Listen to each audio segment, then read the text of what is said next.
सगळ्या शेतकरी बांधवांना जय आदिवासी। सर्वप्रथम मी सर्व शेतकरी बांधवांची माफी मागतो। 29 तारखेला मीटिंग होणार होती आणि सर्वसाधारण मीटिंग, आणि त्या मीटिंगला माझे सर्व संचालक मंडळ बंधू भगिनी उपस्थित होतो आणि मीच त्या ठिकाणी नव्हतो। काही अति महत्त्वाच्या कामासाठी मी त्या मीटिंगला हजर राहू शकलो नाही, त्यामुळे मी दिलगिरी व्यक्त करतो। आणि त्या ठिकाणी बऱ्याचशा सदस्यांनी आणि जे कारखान्याशी ज्यांचा काही संबंध नाही, जे सभासद नाही, अशा काही लोकांनी त्या टाउन हॉलच्या ठिकाणी मीटिंग ठेवली होती। त्या ठिकाणी बरेच आरोप हे संचालक मंडळावर केलेत। तर त्या संचालक मंडळाने ज्या 1.5 वर्षामध्ये जे केलेलं कार्य आहे ते आपल्या समोर मी मांडतो आहे, आणि त्यांनी जे जे आरोप केलेले आहेत त्या आरोपांना प्रत्युत्तर देण्याचं हे माझं काम आहे।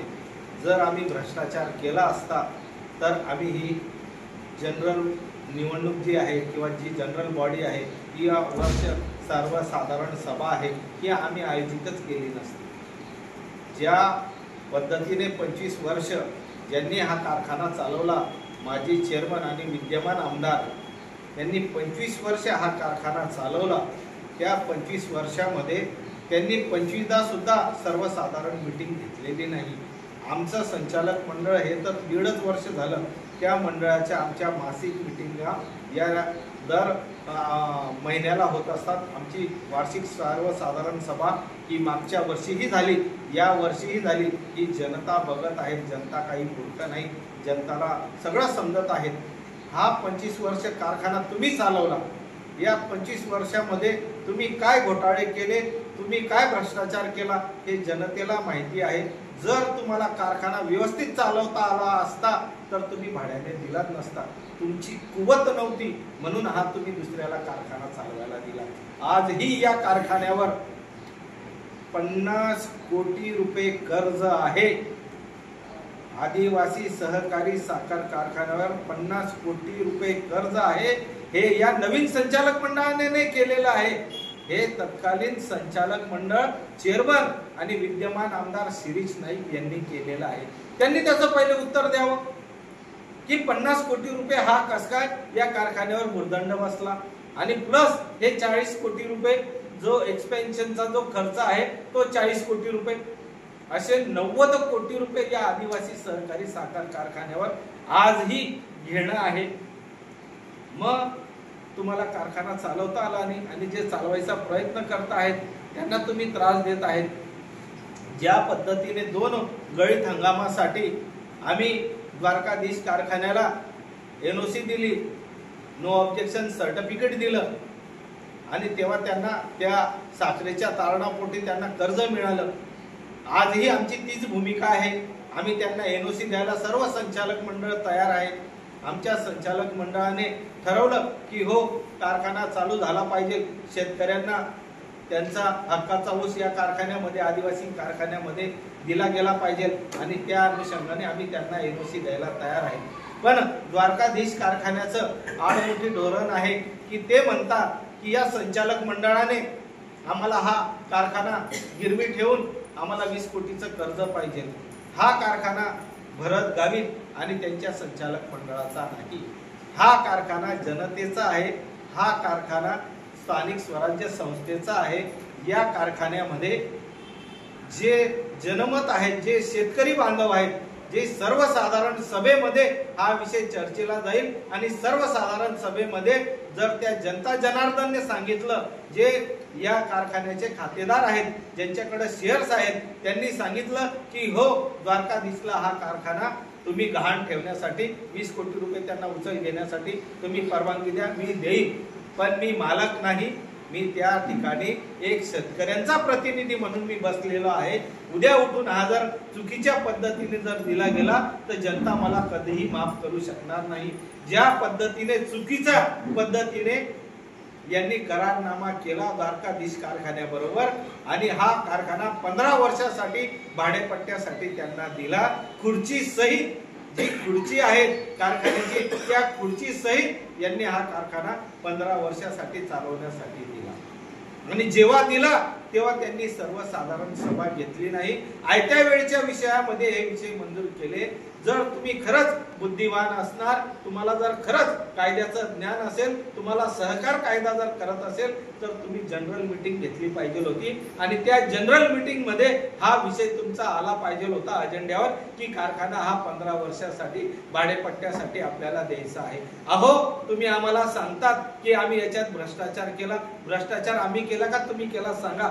ज्या वेळेस हा आदिवासी कारखाना तुम्ही भाडे तत्वाने चालवण्याला द्वारकाधीश कारखान्याला दिला, त्याच धर्तीवर चोपडा सहकारी साखर कारखाना हा सुद्धा हा पुण्याच्या कंपनीने घेतला आणि त्या कंपनीचं भाडं आणि त्याचं क्रशिंगचं जे भाडं आहे, क्रशिंगचं जे कमिशन आहे त्याच्यामध्ये तफावत आहे। जे कमिशन आहे चोपडा कारखान्याचं ते एका टनामागे 117 रुपये आहे आणि तेच द्वारकाधीश कारखान्याला या आदिवासी कारखान्याने 112 रुपयाने दिलेला आहे। मग सांगा हे 5 रुपये कोणी खाल्ले, हे 5 रुपये कोण खात आहे? हे याचा जबाब आमदार श्री दादा तुम्हाला द्यावा लागेल, जनतेला द्यावा लागेल। आणि तुम्ही जर खरोखर काम केलं असतं तर जनतेने तुम्हाला नसतं पाडलं। 25 वर्ष तुम्ही त्या कारखान्याचे चेअरमन होते, एक साधारण सदस्य तुम्हाला त्या ठिकाणी त्या निवडणुकीमध्ये पाडतो, याचा अर्थ जनतेने तुम्हाला नाकारलेला आहे आणि येणाऱ्या दिवसामध्ये सुद्धा तुम्हाला जनता नाकारल्याशिवाय राहणार नाही। ज्या पद्धतीने या आदिवासी सहकारी साखर कारखान्यामध्ये आम्ही ऊसतोड वाहतूक मजदुरांचे 17-18चं पेमेंट अर्थ जनतेने तुम्हाला नाकारलेला आहे आणि येणाऱ्या दिवसामध्ये सुद्धा तुम्हाला जनता नाकारल्याशिवाय राहणार नाही। ज्या पद्धतीने या आदिवासी सहकारी साखर कारखान्यामध्ये आम्ही ऊसतोड वाहतूक मजदुरांचे 17-18चं पेमेंट हे थकलेलं होतं, ते पेमेंट आम्ही त्या द्वारकाधीश कारखान्यावाल्यांकडनं त्यांना मिळवून दिलं, हे कुठंतरी यांना दुखत आहे। ज्या पद्धतीने 25 वर्षापासून आमचे जे कर्मचारी बांधव आहेत, जवळजवळ 95% कर्मचारी बांधव हे आदिवासी बांधव आहेत आणि बाकीचे 5% इतर बिगर आदिवासी बांधव आहेत। त्यांचा सगळ्यांचा विचार करून आम्ही त्यांचे पैसे जवळजवळ 2 कोटी रुपये त्यांचे अडकलेले होते। 2 कोटी पैकी 1 कोटी रुपये आम्ही त्यांचे 1 कोटी 2 लाख रुपये त्यांना त्या याच्यातनं आम्ही कारखान्याच्या याच्यातनं त्यांना परत केले, सहापार परत केले।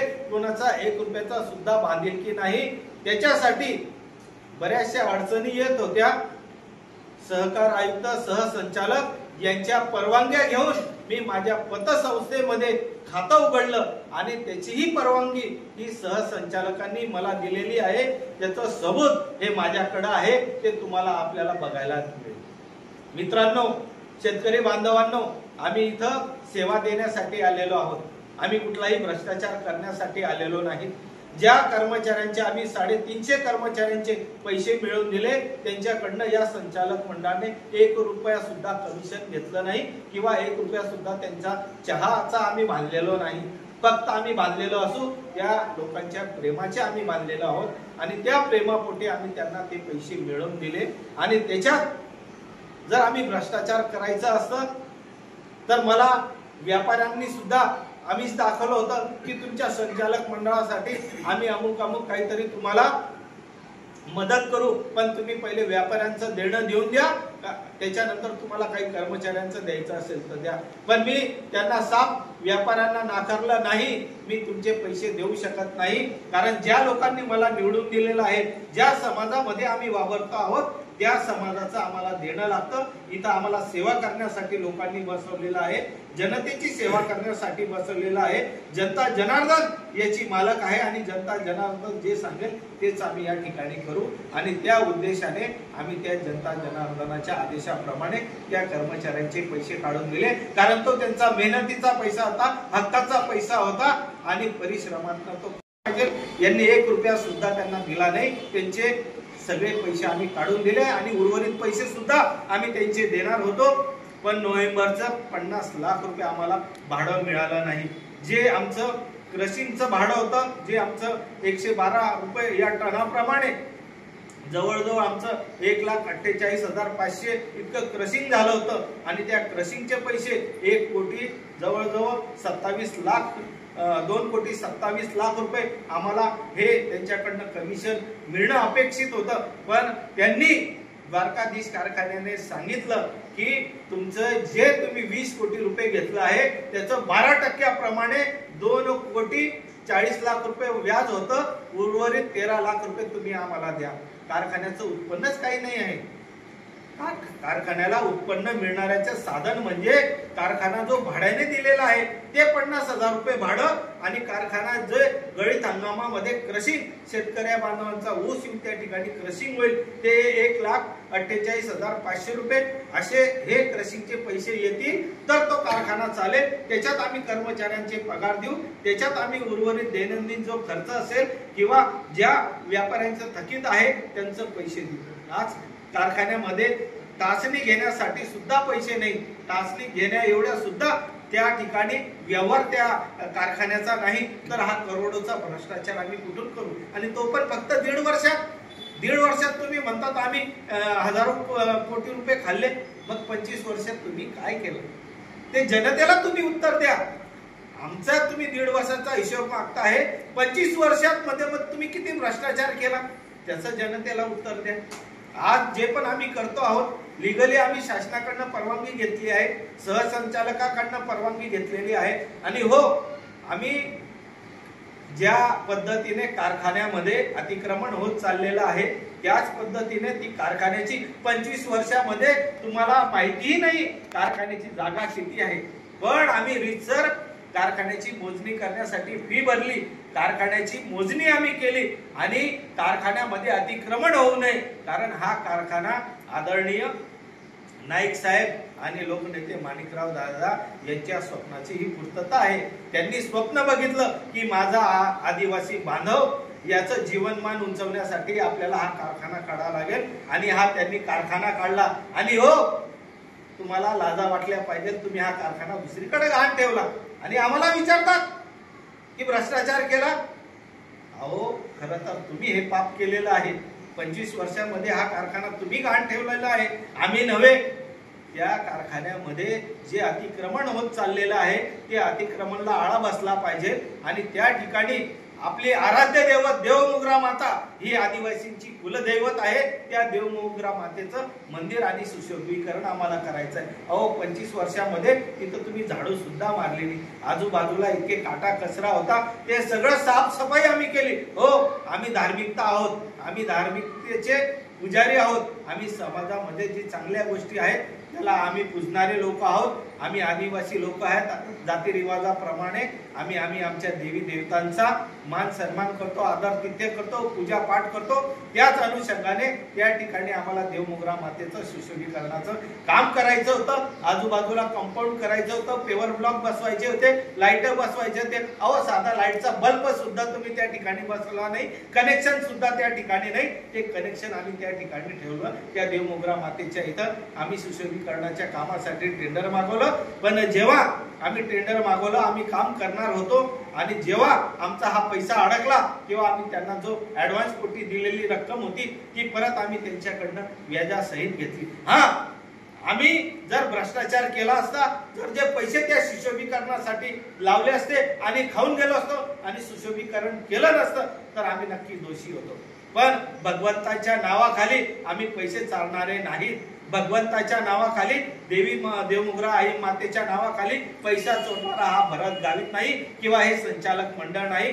भगवंताने भरपूर दिलेला आहे आणि माझे हात नेहमी असे असतात. दादा, तुम्हाला माहितीत माझे हात हे असे नसतात, माझे हात नेहमी हे असे असतात, एवढं लक्षात ठेवा.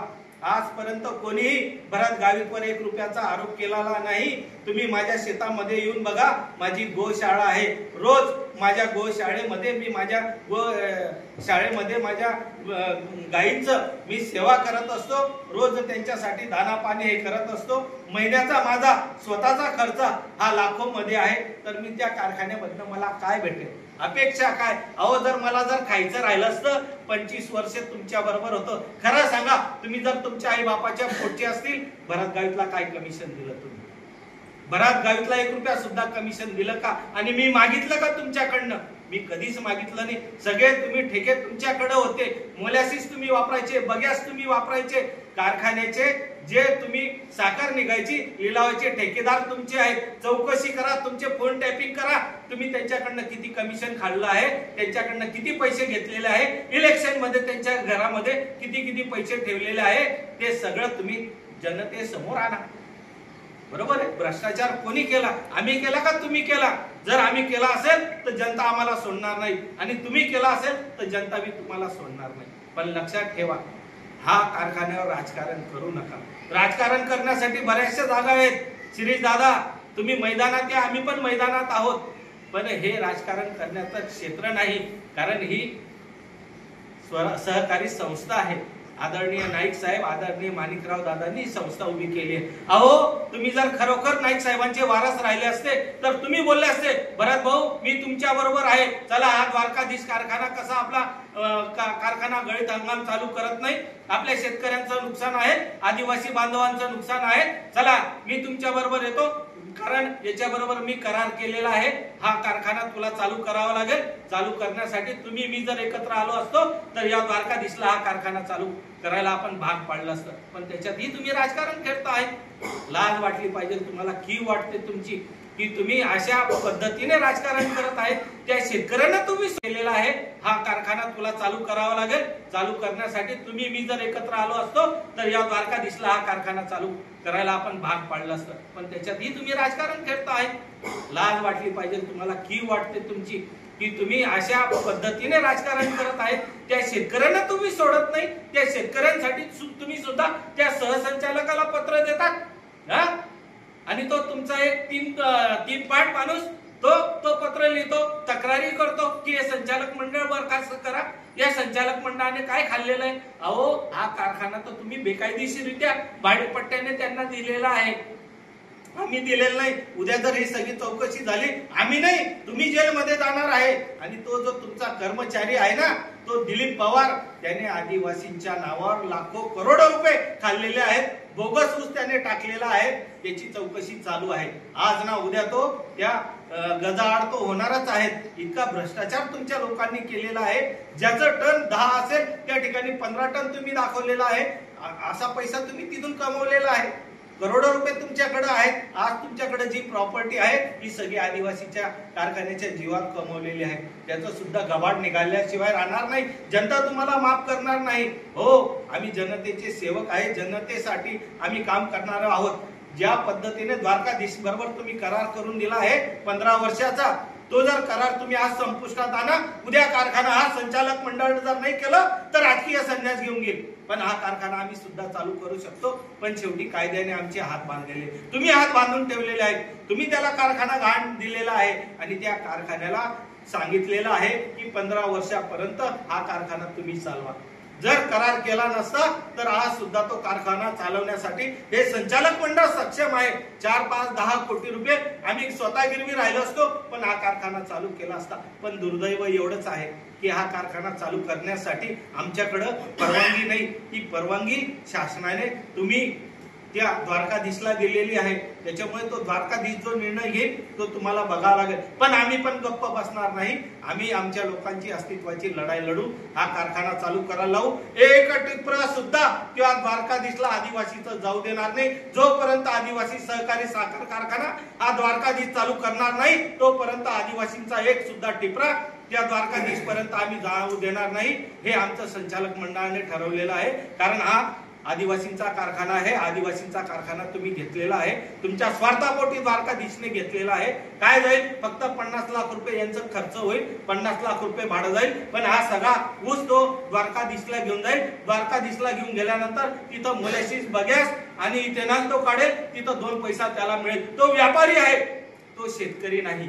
आम्ही शेतकरी आहोत, शेतकऱ्याचे पोरं आहोत. आम्हाला हा कारखाना जिवंत ठेवायचा आहे. कारण ज्या आमच्या बापाने, तुमच्या वडिलांनी, माझ्या वडिलांनी हा कारखाना सुरू केलेला आहे, त्यांच्या बरोबर बरेचसे दिवंगत जे जुने लोक आहेत ते नाही आहेत, पण बाकी लोक आहेत. हा कारखाना आम्हाला जिवंत ठेवायचा आहे, शेतकऱ्यांसाठी जिवंत ठेवायचा आहे.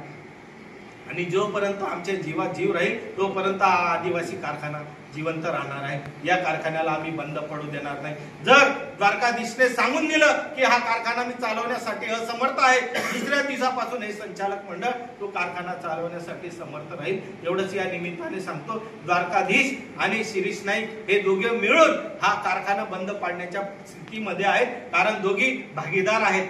दोघी एकमेकांनी दोघांनी करार केलेला आहे आणि जे चोपडा कारखान्याला 117 रुपयाचं कमिशन मिळतं आहे ते आदिवासी कारखान्याला 112 रुपयाचं मिळत आहे. म्हणजे 5 रुपये कुठंतरी गलफत झालेले आहे आणि ते छुप्या मार्फत यांना नक्कीच मिळत असेल, म्हणून हे मिलीभगत करता आहेत. अहो शिरीष दादा, तुम्ही आमदार आहेत, लोकप्रतिनिधी आहेत, तुम्हाला सुद्धा या शेतकऱ्यांच्या मतांची गरज आहे आणि तुम्ही हा शेतकऱ्यांसाठी कारखाना चालू होऊ नये स्वतःचं मत वाढवण्यासाठी तुम्ही आदिवासींची हालअपेष्टा करत आहेत. लाजा वाटू द्या. हा कारखाना आदिवासींचा आहे. हा जर कारखाना जर चालला तर हजारो शेतकऱ्यांचे चुले जळतील, हजारो कर्मचाऱ्यांचे घरं चालतील. हा जर कारखाना बंद झाला तर जनता तुम्हाला माफ करणार नाही, कारण या ठिकाणी 80 ते 90% हे कर्मचारी हे आदिवासी बांधव आहे. आज त्यांच्यावर उपासमारीची वेळ आलेली आहे. हंगामी कर्मचारी बिचारे आस लावून बघतायत की हा कारखाना कधी चालू होईल. त्या हंगामी कर्मचाऱ्यांची आज बिचाऱ्यांची वाईट अवस्था आहे. त्यांना कोणी विचारत नाही आहे. पण हाच करार जर 3 महिने अगोदर झाला असता, हंगामी लोकांनी काम केलं असतं, त्यांना सुद्धा रोजगार मिळाला असता. पण हे पाप सगळं शिरीष दादा तुमच्यामुळे घडतं आहे. आजही मी या पत्रकार बांधवांच्या मार्फत मेसेज देतो, द्वारकाधीश कारखान्यावाल्याला बोलवा, तुम्ही बसा, मी बसतो, हा कारखाना कसा चालू होत नाही त्याच्यासाठी आपण प्रयत्न करू. केव्हाही आमची सामंजस्याची भूमिका आहे, पण असे आरोप चुकीचे करू नका. तो आदिवासींचा कारखाना आहे, या कारखान्यामध्ये राजकारण नका येऊ. तो कारखाना चालू झाला पाहिजे, हे आमचं प्रामाणिक मत आहे. ज्या पद्धतीने द्वारकाधीश कारखान्याने सगळ्यांना द्वारकाधीशच्या ज्या शेतकऱ्यांना ऊस दिला होता त्या लोकांना त्याने 175 रुपये प्रमाणे पैसे दिले. उर्वरित आदिवासी कारखान्याच्या जे लोक होते ज्यांनी ऊस दिला होता आदिवासी कारखान्याला त्यांना 75 रुपये दिले आहेत. 100 रुपये अजून आमचे बाकी आहेत. ती सुद्धा आमची विनंती आहे आपल्या पत्रकार बांधवांच्या माध्यमातून की 100 रुपये त्या आदिवासी गरिबाचे पैसे या द्वारकाधीश कारखान्याने दिले पाहिजे. आणि त्याच्यासाठी दादा तुम्ही लढले असते तर आमची बी कॉलर ताट झाली असते की आमचा लोकप्रतिनिधी बघा कारखान्यामध्ये आणला, पण समाजासाठी लोकांसाठी तो आज त्या ठिकाणी भांडतो आहे की नाही माझ्या आदिवासी बांधवाला 100 रुपये द्या, आम्ही टाळ्या टिपल्या असत्या. पण लाज वाटते शिरीष दादा, तुम्ही आमचे लोकप्रतिनिधी म्हणायला सुद्धा आम्हाला लाज वाटते. तुम्ही याच्यावर राजकारण करताय. अहो या बरोबरीने हजारो साखर सम्राट आहेत की ते सगळे एकत्रितरित्या त्या भागाचा विकास करताय, कामं करताय. आपण काय केलं या 25 वर्षामध्ये? हा देशोधडीला कारखाना लावून दिला. अरे ज्या आई वडिलांनी आपल्याला हा कारखान्यासाठी रात्रंदिवस मेहनत केली, तो कारखाना दुसऱ्याच्या ताब्यात गहाणे ठेवून दिला. आणि आता तुम्ही वर तोंड करून बोलताय की यांनी असं केलं, त्यांनी तसं केलं. तो कारखाना दुसऱ्याच्या ताब्यात गहाणे ठेवून दिला. आणि आता तुम्ही वर तोंड करून बोलताय की यांनी असं केलं, त्यांनी तसं केलं. आपण काय केलं ते बघा. आपण लोकांना न्याय देऊ शकलो का ते बघा. तुम्ही न्याय द्यायला नाही आणि आमच्यावर आरोप करताय. आम्ही बी 5 वर्ष चालवू. जर आमच्याकडनं कारखान्याने चालवलं, जनता आम्हाला घरी बसवेल, जनता जनार्दनला सगळं समजतं. पण या येत्या 5 वर्षामध्ये हा आदिवासी कारखाना हा चांगल्या पद्धतीने कसा चालेल असं हे सगळं संचालक मंडळाचा विचार आहे. या संचालक मंडळाने 1 रुपया सुद्धा हा संचालक मंडळ कुठल्या कर्मचाऱ्याचा किंवा शेतकऱ्याचा बांधलेला नाही. कारण आम्ही प्रामाणिकपणे सेवेसाठी उतरलेलो आहे. जनतेने ज्या कामासाठी आम्हाला निवडून दिलेला आहे हा कारखाना नक्कीच पुढे नेण्याची आमची तयारी आहे. आणि जर ठरवलं येणाऱ्या दिवसामध्ये नक्कीच द्वारकाधीश कारखान्याने सांगितलं की हो माझे पैसे तुम्ही परत करा आणि हा कारखाना आदिवासी कारखाना चालवेल, ती सुद्धा आमची तयारी आहे. शासनाकडनं सुद्धा आम्ही त्या पद्धतीने मागणी केलेली आहे. अहो शिरीष दादा सरकारमध्ये होता तुम्ही, शिरीष दादा तुम्ही आमदार होता, तुम्ही जर मागणी केली असती तर या सरकारने सुद्धा तुम्हाला 100, 150, 200 कोटी रुपये दिले असते. कारण सगळ्या महाराष्ट्राला कारखाना चालवण्यासाठी कारखाना अडचणीत असताना सरकारने मदत केली, आदिवासी कारखान्याला सुद्धा मदत केली असती. पण दुर्दैव आपलं या बिंडोकांनी तो कारखाना हा गहाण ठेवून दिला. आणि जो कारखाना गहाण ठेवून दिला त्या कारखान्याला सरकार मदत करू शकत नाही. तुमच्याकडे तर आमदारकी होती, तुम्ही जर सरकारशी भांडले असता, 2.5 वर्ष तुमच्या कार्यकाळामध्ये सरकार काँग्रेसचं होतं, त्या कार्यकाळामध्ये तुम्ही जर केलं असतं तर हे सगळं होऊ शकलं असतं. पण तुम्हाला तेवढी अक्कलच नाही. तुम्हाला फक्त तीच अक्कल आहे उडवायची, दुसरी कुठलीच अक्कल नाही. ज्या शेतकरी मेहनतीने पैसा कमवतो त्या शेतकऱ्याला काहीतरी देणं लागतं. या हिशोबाने जर आपण काम केलं तर येणाऱ्या दिवसामध्ये नक्कीच हा कारखाना पुढे गेला असता. आपले विचार ते नाही. आपले विचार फक्त जी संस्था चालव तिला कसं खाता येईल आणि तिला कसं बंद पाडता येईल एवढंच आपलं ध्येय आहे. म्हणून माझी विनंती आहे, शेतकरी बांधवांना विनंती आहे की शेतकरी बांधवांना मी तुमचा हात जोडून विनंती करतो की या संचालक मंडळाने कुठल्याही प्रकारचा भ्रष्टाचार केला नाही, कधीही भविष्यात करणार नाही. कोणाचे पैसे खायचे कोणाचे नाही खायचे हे सुद्धा भगवंताने आम्हाला शिकवलेलं आहे. आमची शेतीवाडी आहे, आमच्या शेतीवाडीमध्ये भरपूर उत्पन्न येतं. त्या शेतीमधनं आम्ही सगळेजण व्यवस्थित आहोत. फक्त तुम्ही जिकडं तिकडं फिरत राहतात. तुम्ही बघा तुमचं उत्पन्नाचा सोर्स काय आहे. म्हणून तुम्ही दुसऱ्याला शिकवू नका. आणि त्याने आज करोडोचे बंगले बांधून घेतलेले आहेत त्याची सुद्धा चौकशी करा. आज जे बिचारे शेतकरी जे कर्मचारी त्या ठिकाणी आहेत आज ते सुद्धा झोपडीमध्ये राहतात. आदिवासी जेवढे कर्मचारी आहेत ते आज सुद्धा झोपडीमध्ये राहत आहेत. आणि जो तुमच्या माग दिमतीला फिरतो आहे तो आज करोडोच्या बंगल्यामध्ये राहतो आहे. हे सुद्धा गुपित उघड करा ना. मग तेव्हा समजेल ना जनतेला की त्याच्या नावाने 1 इंच सुद्धा जमीन तुमच्या त्या कर्मचाऱ्याच्या नावावर नव्हती आणि त्याच्या नावावर करोडोचा ऊस टन जातो. म्हणजे हा ऊस आला कुठून, ते उत्पन्न आलं कुठून, ते पैसे गेले कुठं याची सुद्धा तुम्ही चौकशीची मागणी करा. तर आम्ही खरं समजू की तुम्ही आमचे लोकप्रतिनिधी आहात. तुम्हाला फक्त आणि फक्त राजकारण करायचं आहे. राजकारणाशिवाय दुसरा पर्याय नाही. माझी विनंती आहे की द्वारकाधीश कारखान्याला सुद्धा विनंती आहे की हे सर्व संचालक मंडळ हे तुम्हाला सर्वतोपरी मदत करेल. हा कारखाना तुम्ही चालू करा, कुठलीही तुम्हाला अडचण येणार नाही. जेव्हा जेव्हा या कारखान्याला आमची गरज लागेल तेव्हा तेव्हा हे संचालक मंडळ या कारखान्यासाठी मदतीसाठी तयार राहील. पण एवढंच आहे की आमच्या शेतकरी बांधवांना, आमच्या कर्मचाऱ्यांना आणि आमच्या संचालक मंडळांना हीन वागणूक देऊ नका. तुम्ही मालक नाही, तुम्ही चालक आहात. या पद्धतीने जर तुम्ही कारखाना चालवला तर आम्ही नक्कीच सहकार्य करू. हा कारखाना सहकारी तत्वावर चालणारा आहे, हा प्रायव्हेट कारखाना नाही. त्याच्यामुळे सर्वांना सामंजस्यपणे तुम्ही घेऊन चाला. आम्ही नक्कीच सहकार्य करू. अजूनही सांगतो एनओसी जी पाहिजे असेल ती एनओसी देण्यासाठी मी तयार आहे. पण कारखाना गहाण ठेवून 20 कोटी रुपये मी त्यांना देऊ शकत नाही. कारण तेवढे अधिकार मला नाहीत. ते जनता जनार्दनला आहेत, शेतकरी बांधवांना आहेत. शेतकरी बांधवांनी सांगितली की हा कारखाना गहाण ठेव आणि त्या द्वारकाधीश कारखान्याला 20 कोटी रुपये दे, तर मी तेही करायला तयार आहे. पण जोपर्यंत जनता जनार्दन तो आदेश करत नाही तोपर्यंत मी ती एनओसी देऊ शकत नाही. एनओसी हीच देऊ शकतो जशी मागच्या वर्षी तुम्हाला एनओसी दिली. जे तुमचं उत्पन्न आहे ते उत्पन्न तुम्हाला जे उत्पन्न आहे ते तुम्हाला कारखान्याकडं कुठल्याही उत्पन्नाचं साधन नाही. त्याच्यामुळे कोणाकडनं तरी व्यापारी बांधवांकडनं तो कारखाना दैनंदिन व्यवहार चालवण्यासाठी कागदपत्र लिहिण्यासाठी संचालक ऑफिसचं उपसंचालक यांचं साखर आयुक्तांना वेळोवेळी पत्रव्यवहार करावा लागतो, मेल करावा लागतो. याच्यासाठी कारखान्याकडं कुठलाही निधी नाही, कुठलाही पैसा नाही. म्हणून देवमुद्रा गॅस एजन्सीकडनं आम्ही हात उसनवार पैसे घेतो आणि ते पैसेच त्यांना आम्ही परत त्या चेकद्वारे त्यांना देतो. याच्यामध्ये कुठलाही प्रकारचा भ्रष्टाचार नाही.